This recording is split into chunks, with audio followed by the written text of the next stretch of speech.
Bom, pessoal, agora a gente vai estudar um pouco agora sobre a terceira lei de Newton. A gente viu a primeira, a segunda, agora vamos ver a terceira lei de Newton, que ela trata do princípio da ação e reação. Galera, quando eu falo em ação e reação na física, é um corpo que bate em outro corpo. E o corpo que bate, o outro corpo exerce uma reação. A ação de um corpo exerce a reação de outro corpo. Não importa se o primeiro corpo é pequeno e o outro é grandão, como no caso aqui, ó. Eu peguei e dei um soco aqui, ó. Dei um soco nessa lousa. E essa lousa é bem maior do que o meu punho. Não importa. O que importa é que houve uma ação e, por consequência, a mesma reação. Tá? Então, quanto maior a minha intensidade, maior vai ser a minha reação. Tá? Então, se a minha intensidade aqui for de 20 newtons, a reação vai ser de 20 newtons. Porque está dentro da característica do que está dizendo aqui. Ó. A toda força de ação corresponde... a toda força de ação corresponde uma reação. De modo que essas forças têm sempre a mesma intensidade, a mesma direção e sentidos opostos, estando aplicadas em corpos diferentes. Então, galera, duas coisas que eu tenho que prestar atenção aí. Como estão os vetores e tem que ter dois corpos. Que quando fala em intensidade é uma grandeza vetorial. Então, para a gente não confundir direção, muita gente confunde direção com sentido. Direção é isso aqui, ó. Que direção que estão esses vetores? Inclinados, certo? Agora o sentido, ó. Um está para baixo, outro está para cima. É isso que eu estou falando aqui, tá bom?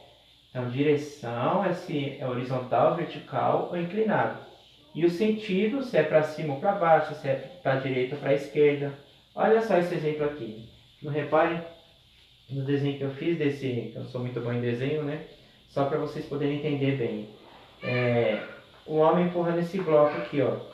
Então, o bloco está aqui parado, bem maior do que ele exerce uma força sobre o bloco vai exercer, mesmo parado, uma força sobre ele.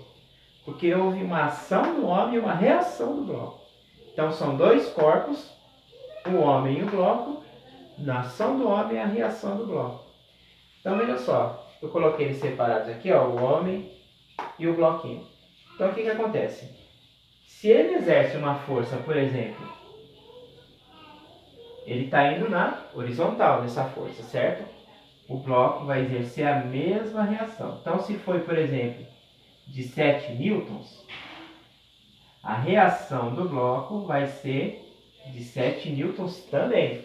Tá? É importante vocês entenderem esse conceito de ação e reação, que vai ter a mesma intensidade, 7 newtons, a mesma direção, ó, no caso aqui horizontal, sentidos opostos, ó, sentidos opostos. Ele veio para direita, o bloco para a esquerda. Ah, professor, mas o bloco não se mexe? Não importa, galera. É a reação do bloco que tem que levar em conta, é a reação do corpo, tá bom? Então, um exemplo básico que a gente tem é quando bate em alguma coisa. Vamos pôr um soco assim, né? Deu um soco, aí se eu der um soco fraquinho na parede, a reação da parede vai ser fraquinha também. Agora, se eu der um soco forte na parede, além de quebrar toda a minha mão, vai ser a parede vai responder da mesma forma. Professor, mas por que a parede não quebra? Galera, porque a parede é bem maior do que o meu punho. Diferente de se eu pegar punho com punho. Porque se eu fizer isso num punho, o mesmo estrago que vai ter aqui vai ser o mesmo que vai ter aqui, porque são iguais. Vocês estão entendendo o que eu estou falando? Então, não leve em conta o tamanho do corpo, que a gente vai falar isso no próximo vídeo, que é a força-peso, tá? Que é o centro gravitacional da Terra. Mas, nesse primeiro vídeo, só que vocês entendam o conceito da terceira lei de Newton, que é ação e reação. Então, tem que ter essas características. Tem que ter a mesma intensidade, mesma direção e os sentidos opostos. Senão não se obtém essa ação e reação, tá? E corpos diferentes. Tem que ter corpos diferentes, senão não consegue fazer essa ação e reação, tá bom? Então é isso daí, no próximo vídeo a gente conversa mais um pouquinho. Valeu!